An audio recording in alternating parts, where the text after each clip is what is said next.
So Israel's massive influx of military presence in the West Bank isn't something that's necessarily new.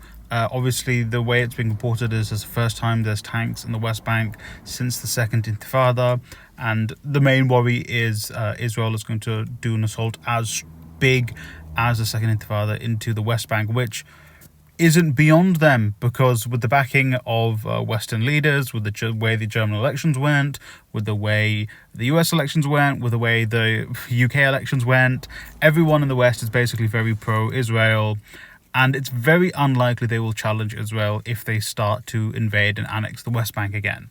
So it's really up to us to be the ones to stop the annexation of the West Bank, or at least, to try and prevent it as best we can on behalf of the Palestinians, whilst they then themselves resist any sort of annexation.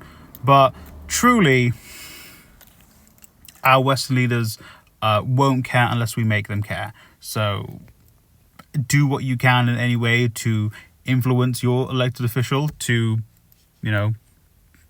not support the annexation of the West Bank. If you're in the UK, most of your MPs will say the line, we believe in the 1967 borders. So even like my old Conservative MP was always banging on about the UK government stance to 1967 borders. I'm pretty sure if you have a Labour MP, they will say the same thing. If you have a Reform MP, I'll be honest, I don't think they know how to read books, so I don't know what they would say. But, pester your MP if you can.